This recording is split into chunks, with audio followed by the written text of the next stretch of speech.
Soma andiko Mathayo sura ya 6 le verset 9. shairi ya 9.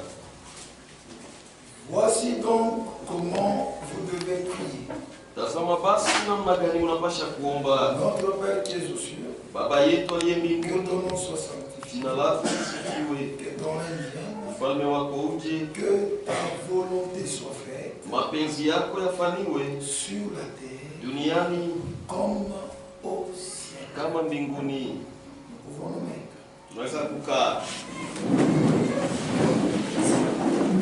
Bien-aimés frères, Wapendwa ndugu na dada, nous sommes en train de transmettre ce message tunaleta hiyo ujumbe comme si c'est le dernier message que nous vous transmettons. saa ujumbe ya mwisho ili tunaliletea, Parce que nous ne savons pas ce qui peut arriver hier.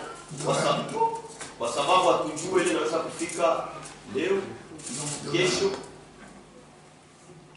Nous ne savons pas ce qui peut arriver après-demain. Hatujue kile kinaweza kufika kesho yake.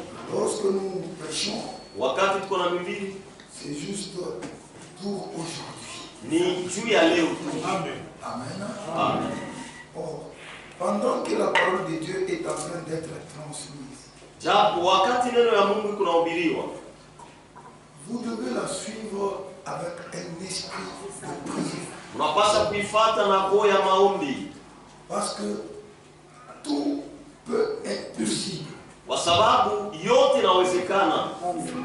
Vous pouvez expérimenter Dieu Unaweza kumwonja Mungu pendant que vous écoutez sa parole. wakati unasikia neno lake.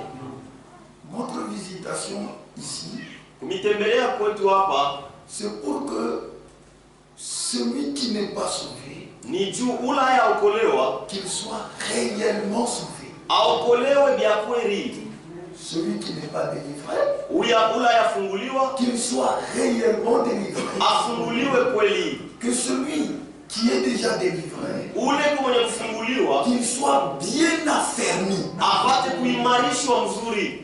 Que celui qui est affermi, Ule mwenye kuimarishwa qu'il puisse garder ce qu'il a aweze kuchunga kile konake pour le jour que l'Éternel viendra. juu ya ile siku Bwana atakuja. Toutes ces choses sont des réalités. Hivi vitu vyote ni mambo ya kweli Et bandugu, vous devez faire des expériences authentiques, na mnapaswa kufanya maonjo ya vya kweli, originales. ya vya kweli kabisa. Si vous regardez l'expérience que vous venez de faire, Kama unaangalia onjo unatokea kufanya, vous regardez aussi les Écritures, unaangalia vile vile maandiko, c'est la même chose. ni kitu moya. Alors, lorsque vous me suivez, Hali kama kunanifuata, soyez dans un esprit de prière. kwa roho ya maombi, Effacez-moi. munitoshe mumie. Laissez le Seigneur Jésus ici devant. Mwache Bwana Yesu kukumbele. Voyez comme si vous êtes devant le Seigneur Jésus lui-même Muone sa mko mbele ya Bwana Yesu mwenyewe, et il nous parle à tous. na eko nasemezana na sisi wote.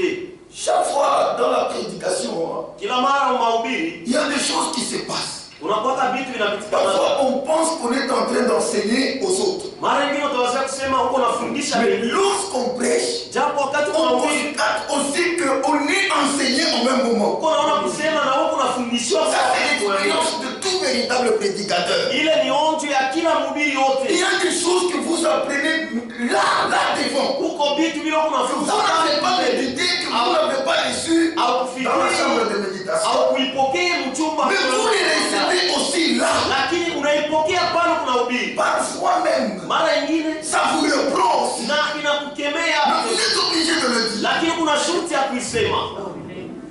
Amen. Amen. Pour dire que c'est le Seigneur qui parle toujours à son peuple. Juu ya kusema ya kwamba ni Bwana ndio anasemaka na watu wake. Hier, nous étions en train d'étudier Jana tulikuwa nafunda sur la communion avec Dieu. kuhusu ushirika na Mungu, La chose nécessaire. kitu cha mafaa.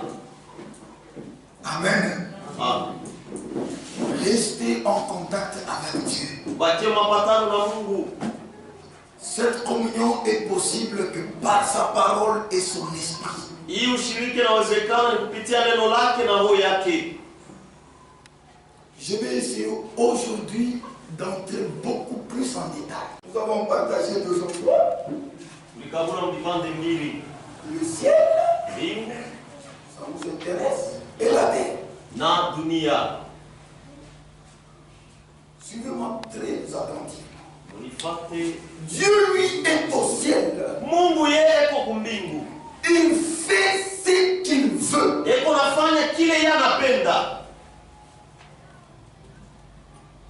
Mais dans sa volonté, ce qui est fait au ciel, il veut que ça soit fait sur la terre. Et Dieu aime cette harmonie-là.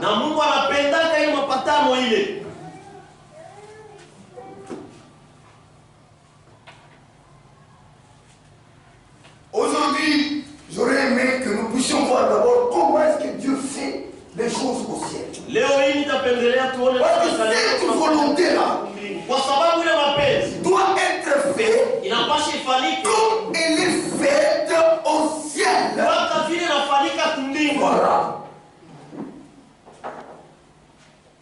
Comme elle est faite par Dieu lui-même, c'est ainsi qu'elle doit être faite sur la terre. La faire autrement, ça n'intéresse pas Dieu.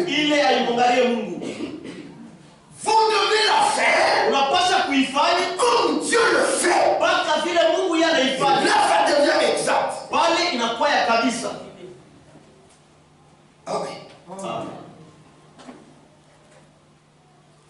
Nous lisons Job chapitre 23 pour voir comment est-ce que Dieu fait sa propre volonté, comment est-ce qu'il exécute.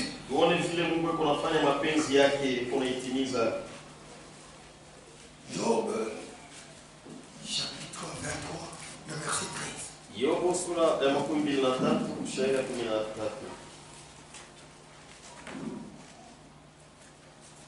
Et 14.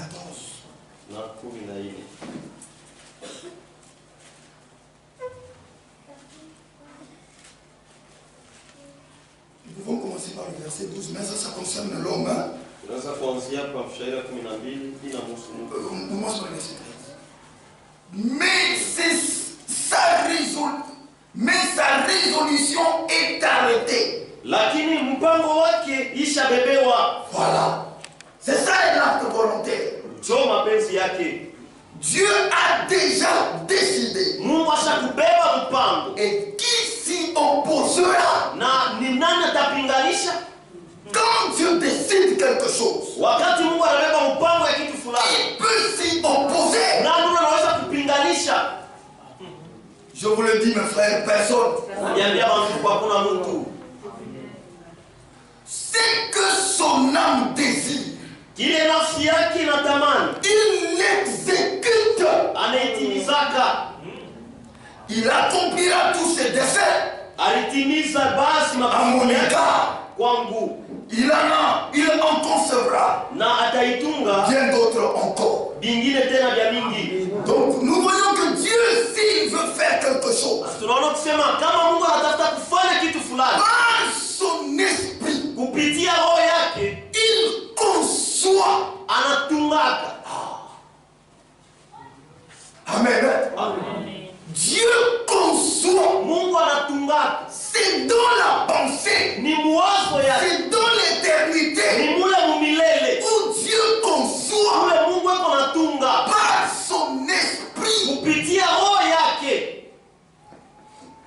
Et lorsqu'il conçoit, son âme désire ce qu'il a conçu. Alléluia. Non, elle est tamani. Donc, oui, désire. Son âme veut l'accomplir. Son âme a soif de le faire. Voilà. Son âme a le désir de l'accomplir.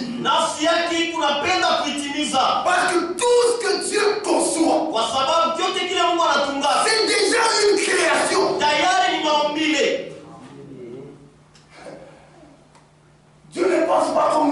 Mungu asiwazake sashie. Ce qui entre dans la pensée de Dieu, Ile inaingia wazo ya Mungu. c'est déjà une réalité. Tayari ni mambo ya kweli. Vous pouvez le voir dans l'infaillibilité de la parole. Unaweza kuiona mahubiri kukosa sasa kwa neno. Ujumbe ya ndugu na nani la Biblia. Tout ce que Dieu, toute pensée de Dieu est une création. Wazo yote ya Mungu ni maumbile. Ça existe déjà. Tayari kwako. Maintenant, il entre dans la procédure, la procédure. Sasa naingia mnamo ya kuitimiza. De l'exécuter. Ya kuitimiza. Cela prend d'abord désir de le faire. Nafsi yake inapenda kwanza kuitimiza. Et puis il l'exécute. Kisha anaitimiza. C'est de cette manière que Dieu accomplit toute sa volonté ici. Ni mwina mnamjua Mungu kunatimiza mapenzi yake. Et lorsque le ciel, tout le ciel, Na wakati c'est-à-dire les anges qui l'entourent, kusema malaika wote wale wanamzunguka. sont obligés aussi Beko na shurti nao. de passer par là Ya kupitia kule. pour accompagner Dieu Ya kusindikiza. dans ce qu'il veut exécuter. Kila anapenda kutimiza.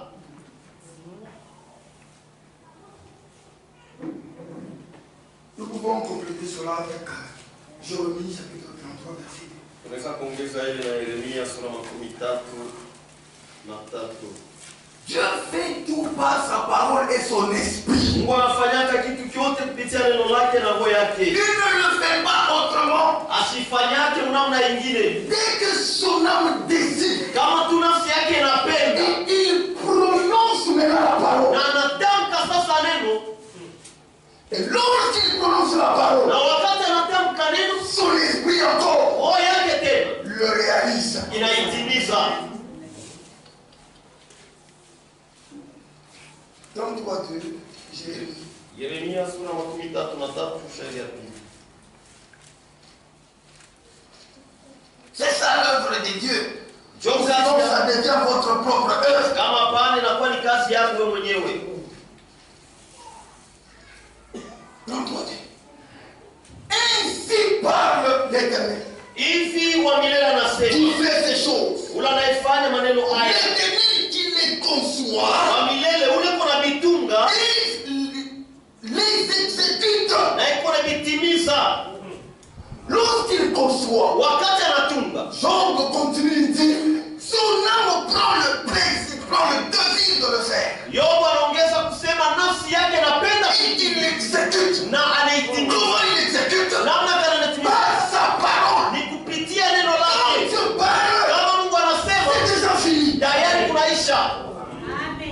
La chose ne doit que arriver. Kitu kinapasha kufika. Parce que son esprit Kwa sababu roho yake accompagnera cette parole itasindikiza ile neno jusqu'à la matérialisation. kufika na kuitimiza. C'est de cette manière-là que Dieu fait sa volonté. Na chomu ile namna Mungu anafanyaka mapenzi. S'il veut que les anges Kama anapenda wa malaika participent à ce qu'il veut faire, washiriki kuile yeye anapenda kufanya. premièrement, Kwanza il parle dans l'assemblée céleste. anasema kwa makutano ya kumbini. Voilà. Il y a une assemblée Huko makutano où les anges se réunissent. kule wa malaika wanakusanyika. Quand il parle, Kama anasema les anges comprennent wa malaika banaelewa. cela Ile par son esprit. kupitia roho yake. Donc, ils ont une portion de l'esprit de Dieu. Basi beko na sehemu ya roho ya Si vous n'avez pas l'esprit de Dieu, kama una na roho ya Mungu, vous êtes incapable de le comprendre. hauna na uwezo ya kumwelewa. Est-ce que vous m'écoutez, frère? Eti mnasikia mandugu. Et lorsqu'il comprend, Na wakati banaelewa, qu'est-ce qu'ils vont faire? watafanya nini? Ils ont aussi le désir d'accompagner Dieu. Na bombe kuna ile hamu ya kumsindikiza Ils Mungu. vont le faire avec joie, Wataifanya na furaha, pas avec contrainte. hapana kukasirishwa. Pourquoi? Parce que l'esprit de Dieu Juu ya nini? Juu roho ya Mungu les a aidés. iliwasaidia Et ils vont accompagner Dieu dans la chose. na watamsindikiza Mungu. Et ils vont le faire exactement Na wataifanya comme kabisa Dieu le demande. kama vile Mungu anaiomba. C'est pourquoi jusque-là, Ndio kwa maana mpaka na hapo aucun ange que Dieu a envoyé hakuya kuwa malaika mmoja a échoué sa mission. alishindwa kazi yake. Est-ce que vous me comprenez, mes frères? Tunaelewa bandugu? Vous pouvez voir que lorsque Gabriel est allé se marier, Unaweza kuona wakati Gabriel alikuwa vous pouvez voir quand Dieu dit descendons, confondons. utaona wakati Mungu anasema tushuke na tuvuruke. Voilà, c'est autour de Babel là. Ni kule kumzanga ya Babeli. Descendons, confondons. Tushuke na tuvuruke. Les anges ont bien saisi la pensée de Dieu. Malaika walishika Ils mzuri sont wa descendus ensemble avec Dieu walishuka pamoja na Mungu pour exécuter juu ya ce kutimiza que Dieu voulait. kila Mungu Et alipenda ils l'ont fait exactement. na walifanya paka Et vile. en ce moment-là, Na mwile wakati ça devient l'œuvre de Dieu. inakuwa kazi ya Mungu.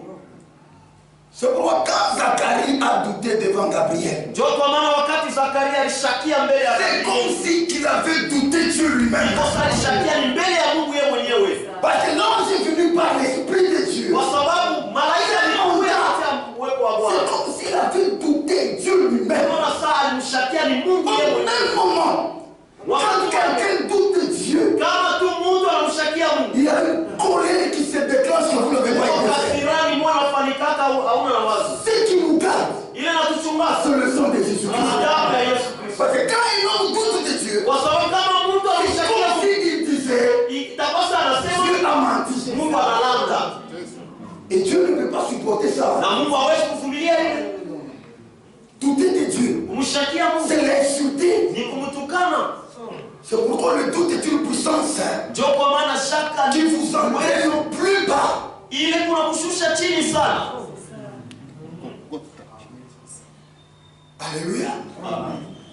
Est-ce que vous comprenez, mes chers Eti frères? mnaelewa bantu kwa mna badadamu. C'est par l'Esprit de Dieu Ni kupitia roho ya Mungu. que tous les anges Ndio malaika et wote Dieu lui-même na Mungu mwenyewe exécutent son plan. ndio kunatimiza kazi yake. Et vous, nous ici sur terre, Na shia hapa dunia. nous devons faire la volonté de Dieu. Tunapaswa kufanya mapenzi Que yake. par l'Esprit de Ni Dieu, kupitia tu roho ya Mungu. le faire autrement, Kuifanya namna c'est nyingine votre œuvre. ni kazi yako.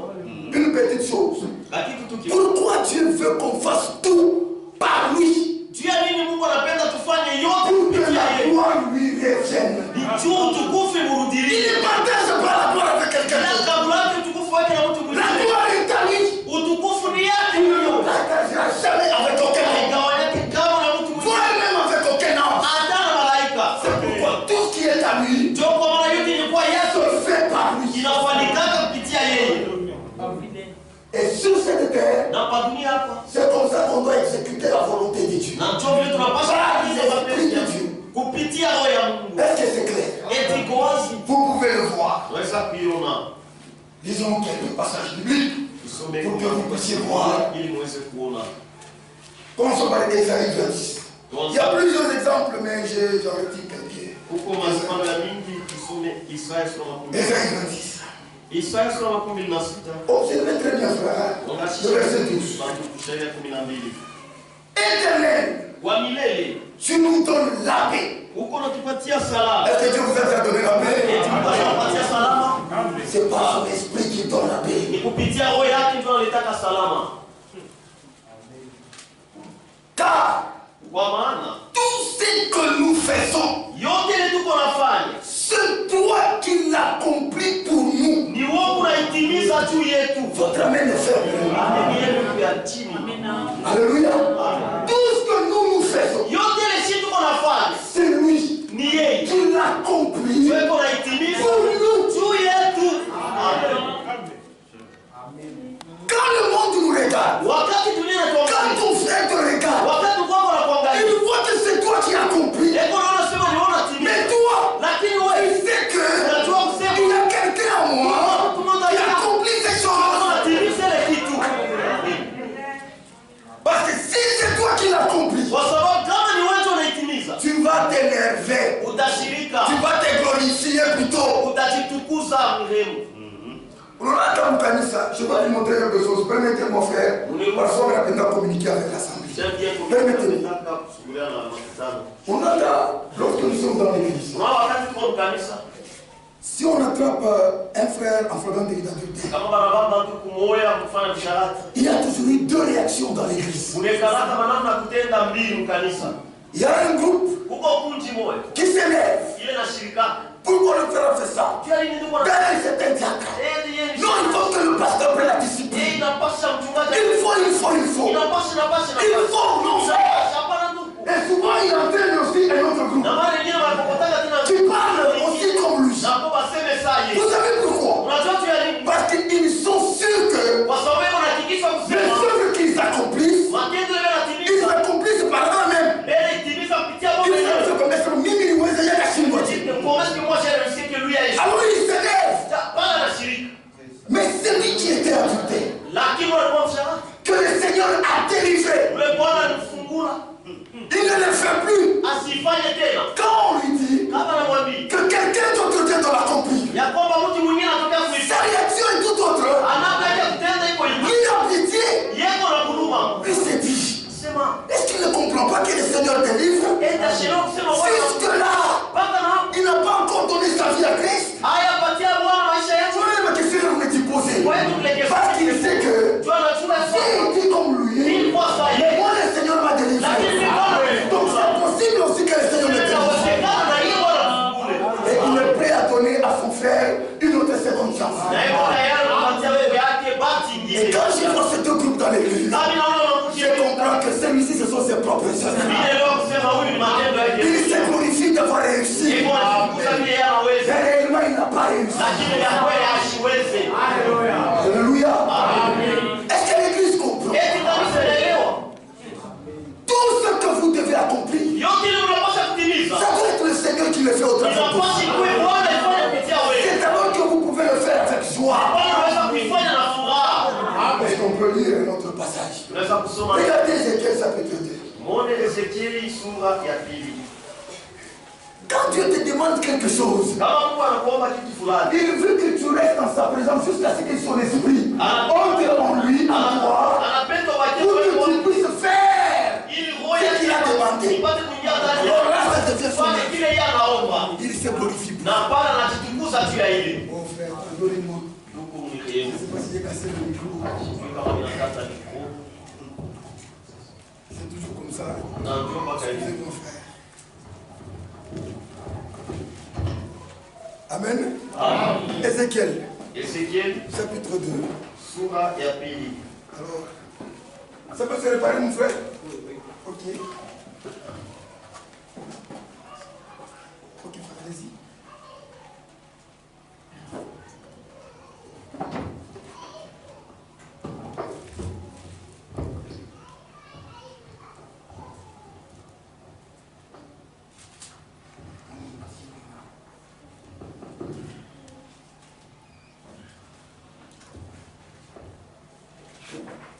On peut lire?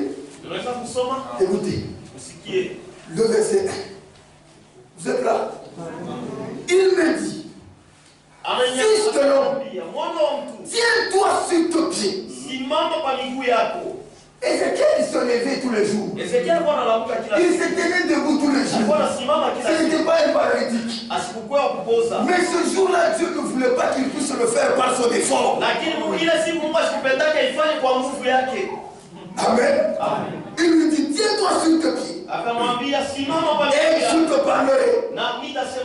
Dès qu'il m'eut adressé ce mot, l'esprit entra en moi. Il me fit tenir sur mes pieds. Et j'entendis celui qui me parlait. Dieu lui dit, tiens-toi debout.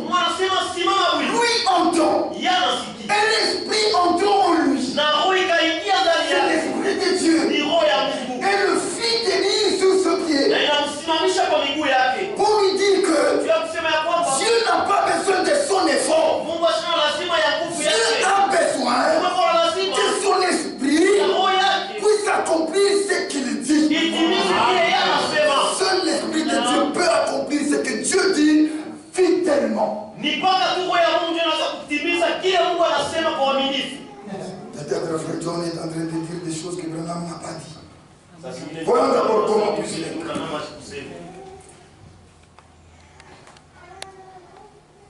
Paragraphe 16.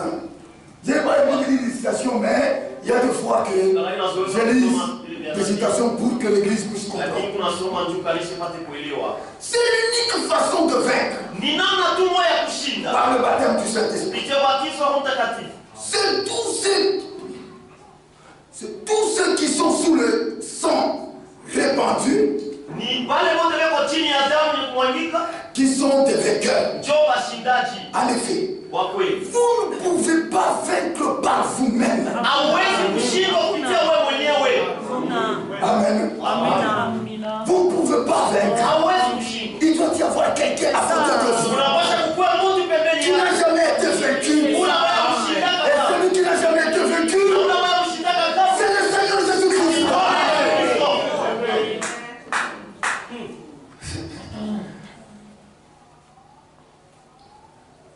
C'est lui qui vainc pour vous. Qui vainc.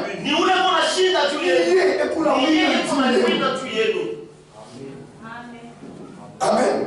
Et vous vous reposez. Celui qui travaille au travers de vous. Regardez. Nous pouvons aussi lire Jean chapitre 14. Regardez avec le Seigneur Jésus-Christ. Dieu nous a donné un modèle. Laissez Dieu faire le travail en vous. Si vous ne le laissez pas faire le travail, vous allez accomplir vos propres œuvres. Et vos propres œuvres, c'est un habit fuyé. Le jour de l'annonce, on vous chassera. Amen. Jean chapitre 14.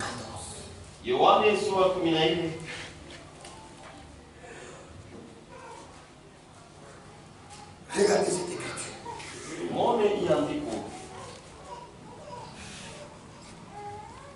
Verset 10. Ne crois-tu pas que je suis dans le Père et que le Père est en moi? Dieu qui est esprit était en Christ. Les paroles que je vous dis, je ne les dis pas de moi-même. Même un prédicateur, quand il pêche par sa connaissance, par ses talents naturels, il a un talent de parler. Il a le vocabulaire pour parler. Il peut commencer une église. Mais s'il n'a pas le baptême du Saint-Esprit, c'est son église. Ce n'est pas l'église du Saint-Esprit. Amen. Et là, vous verrez que Muntu ya chaque film passe dans le kanisa. Et le Saint-Esprit n'a pas de place. Parce que c'est son église. Mais dans l'église du Seigneur, les hommes de Dieu qui ont prêché, ils ne savent pas dire. Là, nous avons la capacité. Il n'y a que le Saint-Esprit qui peut toucher un cœur. Jusqu'à ce que les larmes coulent. Si vous n'avez pas le Saint-Esprit, vous ne pouvez pas travailler pour le Seigneur. Même torchonner ici. Moi, je décourage les gens de faire les histoires sans Jésus. Il ne faut pas cacher à quoi. Je ne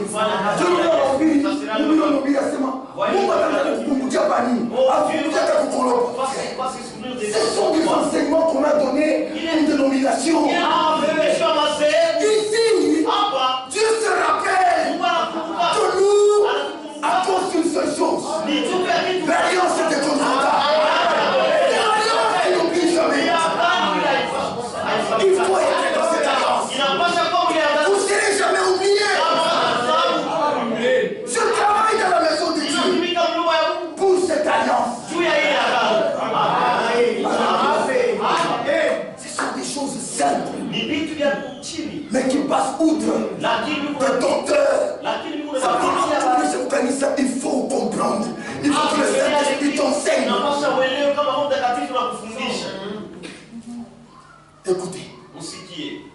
Continuons un peu la lecture. Tuendelee na usomi. Le Père qui demeure en moi, Baba ule kuna dumu ndani yangu. c'est lui qui fait les œuvres. Ni yeye ndiye kunafanya kazi.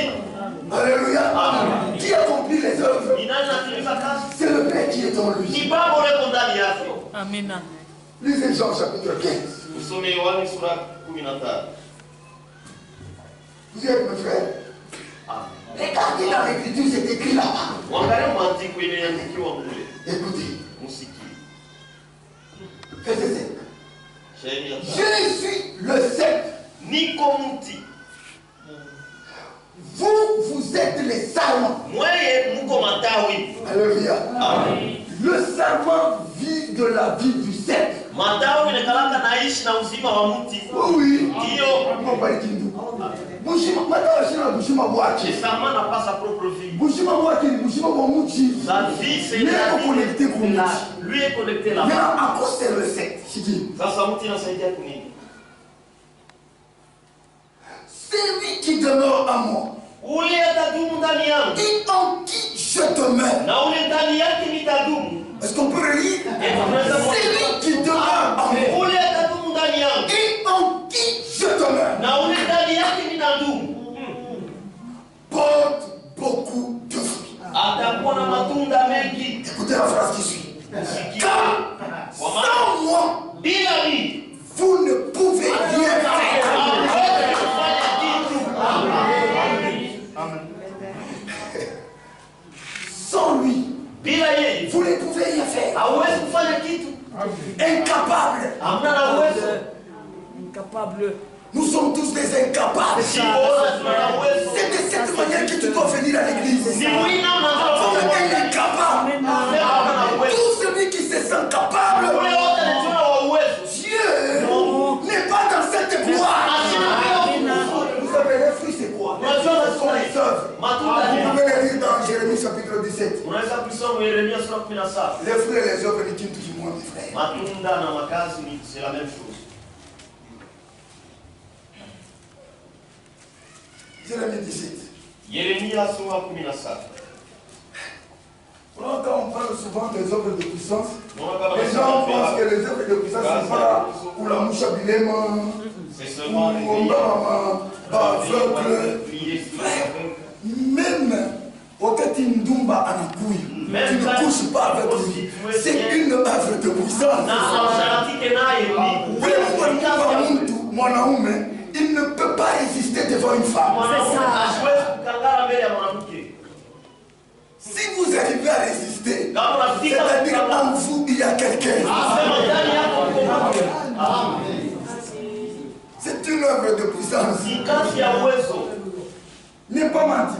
C'est une œuvre de puissance. Ni kazi ya uwezo. Vile. Sans moi, vous ne pouvez rien faire. Bila mimi huwezi kufanya kitu. Donc les frères qui prêchent que ne faites rien, on n'a pas quoi dire. C'est un enseignement qui vient tout droit de l'enfer. Nous allons faire. Mais ce que nous faisons, Si tunapasha kufanya lakini kile c'est tunafanya Dieu qui le fait au travers de nous. ile yeye unafanya Alors kupitia c'est tout est frère. C'est pourquoi la Bible dit, Ndio kama Biblia quand le monde vous voit, wakati dunia kuna ils miangalia vont louer qui? batamsifu na Ils vont louer Dieu. batamsifu Mungu. Vous êtes la lumière du monde. Uko nuru ya ulimwengu. Si le monde voit vos œuvres, Kama dunia ce naona sont les matendo œuvres de la lumière. sema ni matendo ya Ils louent le Père. anamsifu Ils Baba. louent votre Dieu à cause de vos œuvres. Juu ya matendo yenu. Pourquoi? Juu ya nini? Parce qu'ils ont vu Dieu en vous Kwa sababu waliona Mungu ndani yenu. qui accomplit les œuvres. Wewe unatimiza kazi. Si c'est vous qui accomplissez, c'est l'orgueil. Kama ni wewe ndio unatimiza ni kiburi. Unashindwa wewe. Comment toi tu es chou? Pourquoi on prie? Comment toi tu es comme ceci? Non, frère. Hapana. Il n'y a qu'un seul lieu de repos. Uko tufuashi moyo pumziko. Hakuna mwanaume hapa. C'est comme ça qu'on a compris la volonté de Na Dieu. ndio wanatimiza kama mapenzi ya Mungu. Verset 10. Shairi ya 10. Moi l'Éternel, Mie wa milele. je prouve le cœur Napimaka moyo et je sonde les reins. na nachunguza Pour rendre à chacun juu ya kuria selon ses voies. kufuatana na njia Ça yake. devient maintenant intéressant. Aminakuwa intéressant. Dieu regarde les voies de l'homme. Mungu anaangalia njia ya mtu. Ce n'est pas quand vous le faites dans la chair. Haina kama unaifanya mwili. C'est lorsqu'ils sont dans votre cœur. Ni wakati ngaliki mumeo yenu. Amen. Amen. Amen. Si les frères qui dirigent les frères qui dirigent l'église, les bergers, banachimama sema non tout funge munduku, tout livrer entre les mains de Satan. Kama mchungaji anasema avant de prier, mbele ya kuomba, analyser roho yako. Chunguza moyo. Kama ni matendo ya mtuku linekana washi. Si les na wewe iko ndani ya roho yako kufuchama. Ne prie pas. Parce que tu mérites la même condamnation que ce frère-là. Amen. Amen. Est-ce que vous comprenez? Et tunaelewa. Amen.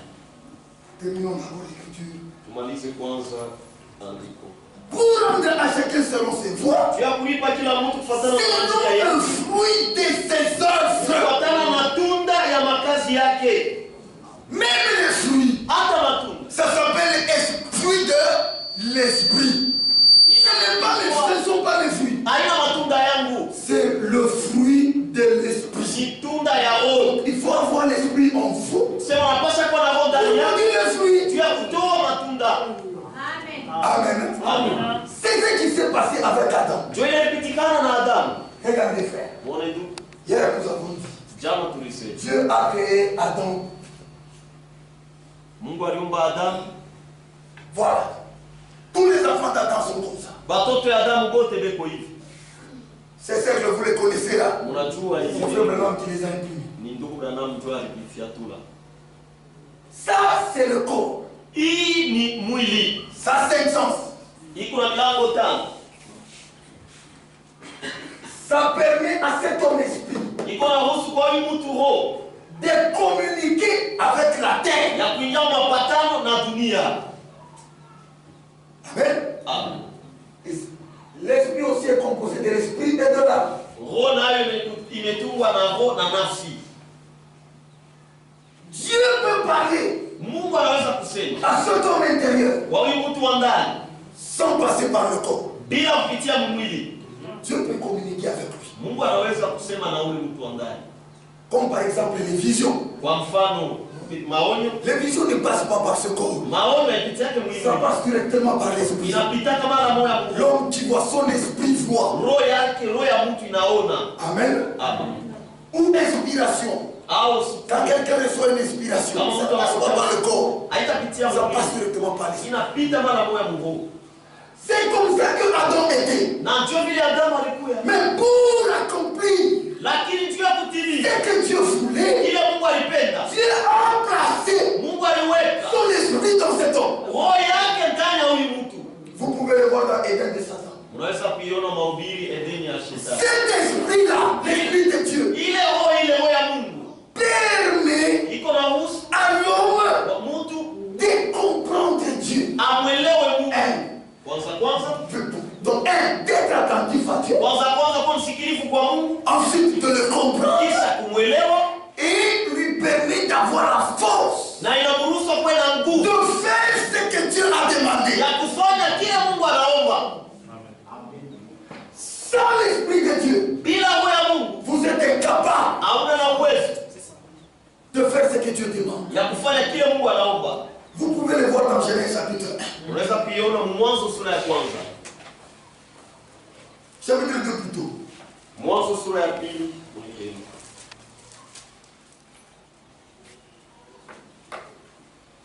Verset 18.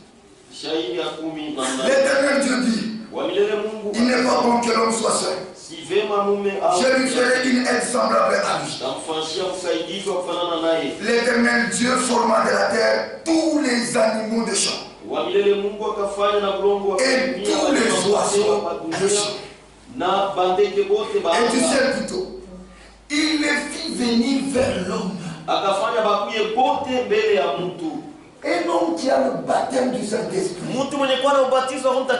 Dieu a confiance en lui. Amen. Amen. Et Branham dit, il ne peut même pas pécher volontairement. Dieu a confiance en lui. Dieu appelle tous les animaux. Adam était parfait. Adam alikuwa kamilifu. Mungu anaita Il banyama les wote. place devant Adam. Na anaweka banyama mbele ya Pour Adam. que Adam puisse les nommer. Ili Adam awapatie majina. Moi, je pose la question à l'église. Mimi nauliza ukanisa. Quelle intelligence que Adam avait pour nommer ces milliers et des milliers d'animaux? Ni akili kani Adamu alikuwa nayo juu ya kupanga majina banyama maelfu Et maelfu. ces noms-là étaient exacts selon Dieu. Na ile majina ilikuwa ndio mpaka vile kufuatana na Mungu. Voilà. Pourquoi? C'est l'Esprit de Dieu. Ni roho ya Mungu. C'est Dieu qui lui révélait. Ni Mungu alikuwa anamfunulia. Et il a nommé tous les animaux. Na alipanga Sans que majina. Dieu puisse le dire, Dieu fait. Bila Mungu kumwambia tunapotoa. Amen. Amen. Il a nommé un à un. Alipanga jina umoja kwa umoja. Et Dieu a vu. Na Mungu aliona. Tu avais besoin de mettre semblable à lui. Alikuwa na lazima ya mtu kufanana naye. Dieu le vient, le pousse dans un profond sommeil. Mungu anamlalisha na usingizi kubwa. Il enlève une côte. Na anatosha mbavu. Il forme la femme. Na anatunga mwanamke. Et quand on lui ramène la femme, Na wakati wanamletea ule mwanamke, il lui donne une réponse exacte. analeta jibu ya kweli kabisa. Alléluia. Amen. Voici cette fois-ci Tazama hapa sasa. l'os des maisons, Mfupa ya mifupa ya chair de ma chair. mnofu wa mnofu ya On l'appellera femme watamwita Mungu parce qu'il a été tiré de kwa moi. sababu alitokea kwangu. L'épouse de Jésus-Christ a été tirée de Jésus-Christ. Bibi harusi wa Yesu Kristo alitokea kwa Yesu Kristo. Lorsqu'il revient à Christ, Wakati anarudia kwa Kristo, le Seigneur Jésus doit le reconnaître. Bwana Yesu anapasha kutambua. Amen. Il doit être Anapasha kuwe parole de sa parole, neno ya neno lake. esprit de son esprit. Roho yake. C'est ça l'épouse. Jo bibi harusi. L'épouse n'est pas le tabernacle de bien-aimé. Bibi harusi haina tabernacle hapa. L'épouse, parole de sa parole, Bibi harusi ni neno ya neno lake. esprit de son esprit. Roho yake. C'est de cette manière que l'homme Na njoo mwina mnamu pouvait honorer Dieu. aliweza kumheshimu Mungu. Honorer Dieu, ce n'est pas ce qu'on chante dans des églises denominationnelles. Kuheshimu Mungu haina vile wanaimba mazuri. Mungu nakupenda, Mungu nakupenda. Haina vile. Avant de chanter, Mbele ya kuimba il faut d'abord honorer Dieu. inapasa mbele kumheshimu Mungu. C'est-à-dire, Ni kusema Dieu parle. Mungu anasema L'homme a été créé mtu aliumbiwa de manière à être guidé. munamna wapate kumwongoza. Dieu ne vous a pas créé pour concevoir. Mungu ashikukumbe nchi upate kutunga. Que Dieu te bénisse, mon frère. C'est lui qui conçoit. Ula anatungaka. C'est Dieu qui conçoit. Mungu ndio anatungaka. Et puis il parle. Kisha anasema. Lorsqu'il te parle, Na wakati anasema nawe, tu le reçois dans tes pensées. unaipokea mawazo yako, roho yako, moyo wako. Et lorsque tu le reçois, Na wakati unaipokea, ça descend dans l'âme. inashuka unafsi. Et l'âme accepte que c'est la vérité. Na nafsi inatika ya kwamba ni ukweli. Regarde, il croit penser Zanyamu. C'était Il a wazo quoi Neno? en Dieu. Neno, c'est une pensée exprimée. Et la parole, c'est une pensée. Quand il a quoi ndani yako, Si cela il a dit la pensée. et ça C'est ce que Dieu veut. Dieu qui le pour la paix. Il a fait quand ndani ya mtu inakuwa pensée. Ça devient une pensée.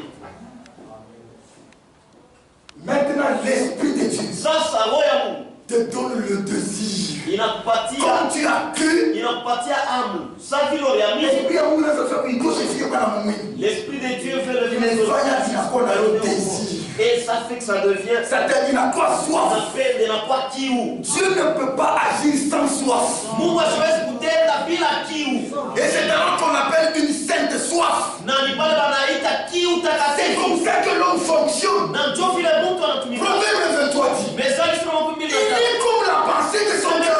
Sa wazo ya moyo wake. Donc c'est que vous êtes. Kusema kile huko. C'est ce que votre pensée est. Ndio kile wazo yako iko. Vous ne pouvez pas être autre chose et votre pensée est autre chose. Hauwezi kuwa kitu kingine na wazo yako kitu kingine. Si votre pensée est la parole, Kama wazo yako ni neno. c'est ce qui va sortir. Na ndio ile itatoka. C'est ça. Ndio vile. Il n'y a pas moyen de faire autrement. Hakuna namna kufanya namna nyingine.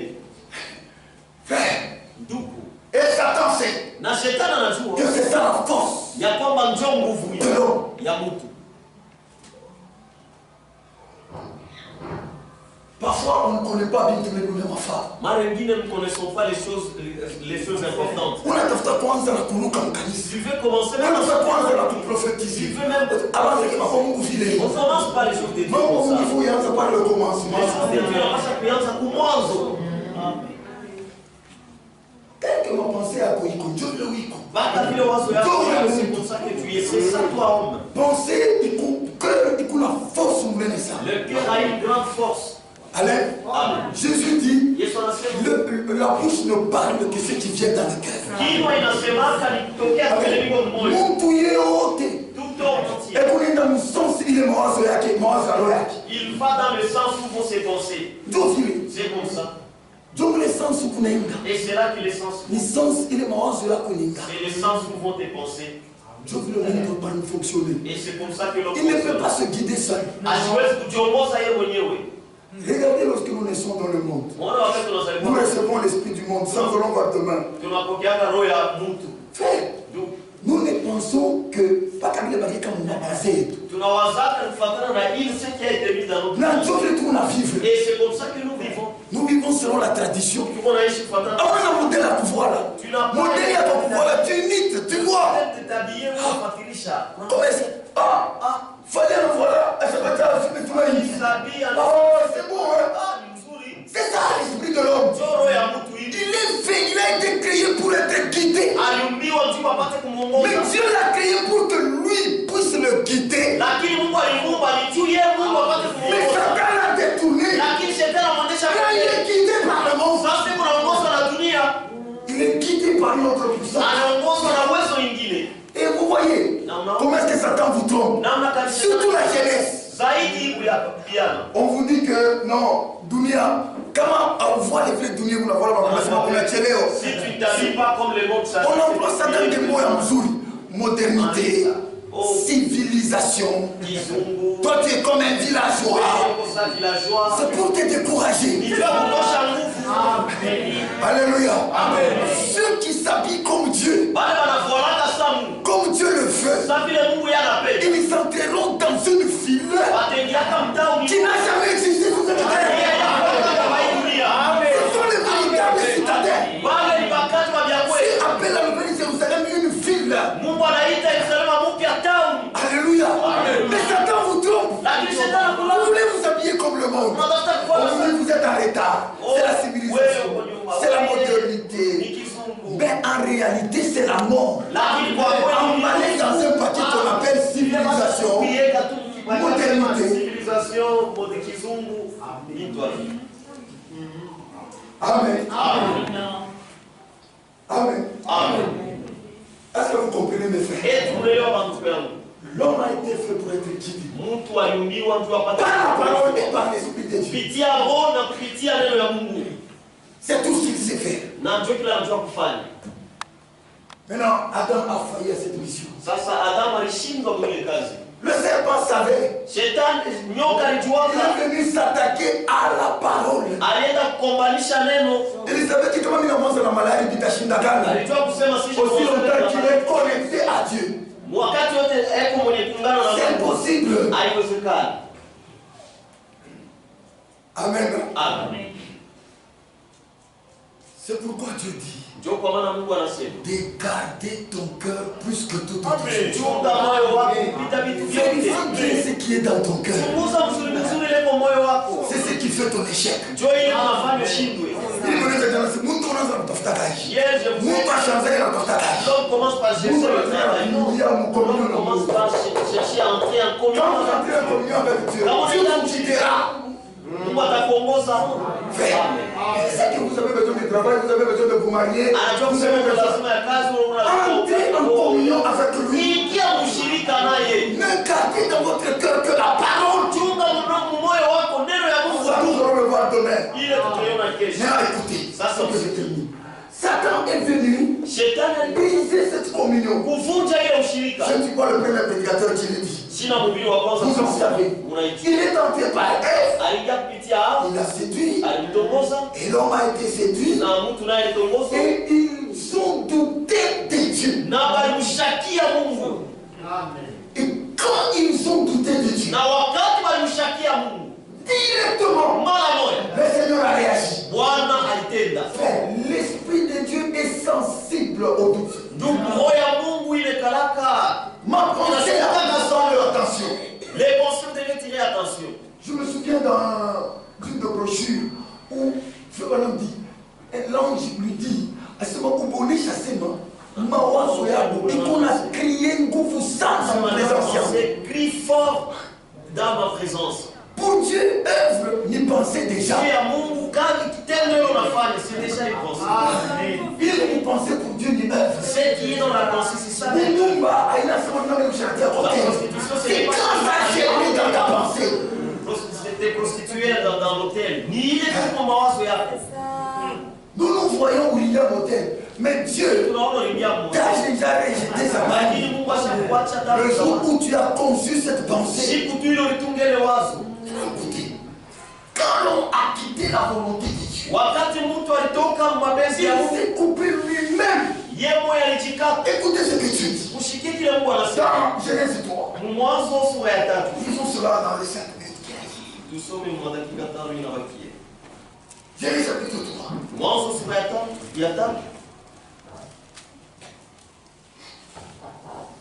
Écoutez, le verset 17. Dieu dit alors, puisque tu as écouté la voix de ta femme, l'homme a été créé pour écouter une seule personne, c'est Dieu. Alléluia. C'est comme ça que vous honorez Dieu. Lorsque vous l'écoutez, puisque tu as écouté la voix de ta femme, Satan Sinatoka. Fallait pas écouter la femme. Il fallait pas écouter quelqu'un d'autre.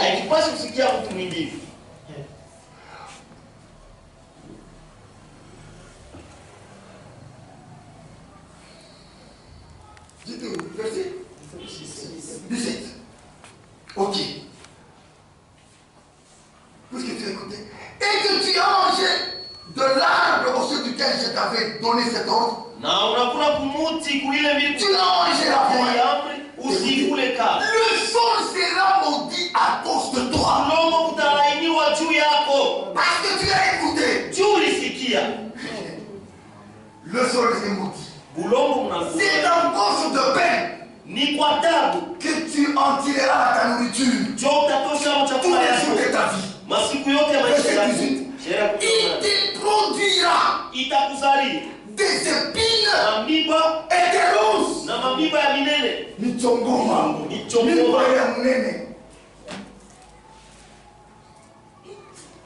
Cela veut dire que la terre était maudite à cause de l'homme qui a écouté la voix. Mais ne vous inquiétez pas. À la croix de Golgotha, les mêmes épines, on les a formé une couronne et on l'a placé sur la tête de Jésus-Christ. Pour que Dieu vous dise la malédiction qui vous frappait, je la retire et je le dépose sur Jésus-Christ. Et Galate dit, il a été malédiction. À la quoi la pour que la bénédiction d'Abraham et son accomplissement sur nous. Amen. Est-ce que vous comprenez? Quand l'homme a quitté cette volonté,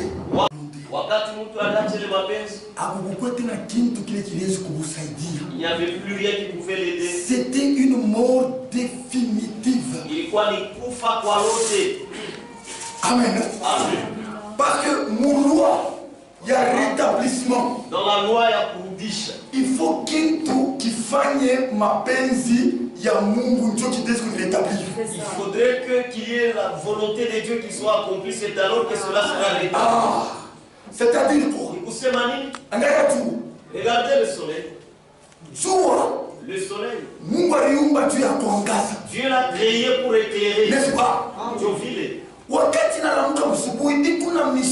Lorsqu'il se réveille, il a une mission d'éclairer pendant la journée. Vous voyez? Toi-même, si tu l'as écouté, oh, le soleil d'aujourd'hui, ça lui a donné la mission d'éclairer. Une fois que ça se sachez que les ténèbres vont attaquer. Quand il y a ça ne s'inquiète pas. Ça regarde. La volonté Et tu dis, de celui qui m'a créé. Si la réponse est oui, il laisse les ténèbres venir. Alléluia. Les ténèbres l'emportent. Mais il sait, comme il a fait la volonté de Dieu, il sera récompensé. Demain matin, le même soleil revient en chantant Alléluia. Il n'a pas été vaincu. Pour toujours, il revient. Le même soleil, avec la même ampleur, avec la même capacité. Même la pluie, même tout ce que tu as créé, seul l'homme a quitté la volonté de Dieu. Maintenant, regardez l'amour de Dieu. Il n'y avait rien pour sauver l'homme, pour aider l'homme. Voilà pourquoi, dans Psaume 40, Hébreux 10, l'Esprit de Dieu a réclamé de porter un corps d'abord pour faire la volonté de Dieu. Dieu a accepté de devenir un homme.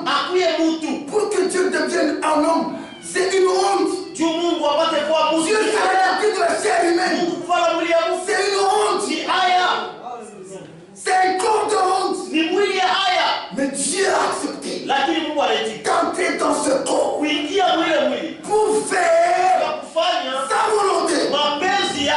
Ainsi, si dans le jardin d'Éden, Adam a désobéi et l'amour est venu, mais dans le jardin de Gethsemane, le Seigneur Jésus a obéi et nous a donné la vie. Si dans le jardin d'Éden, Adam nous a éloignés de Dieu, dans le jardin de Gethsemane, Jésus a obéi et nous a porté. Est-ce que vous voyez cela? Si dans le jardin d'Éden, Adam a désobéi, c'est là, a produit des maladies. Mais à Golgotha, le dernier Adam est mort et il a dit à ses fissures, vous êtes guéris.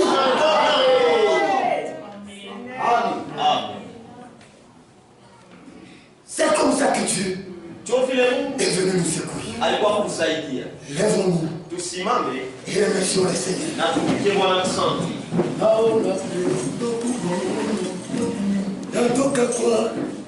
Dieu vous a aimé comme vous ne pouvez pas le croire. Il nous a aimé. Dieu devenirait l'homme. Dans la Bible, il dit il ne sommeille ni ne dort. Mais quand il est devenu un homme,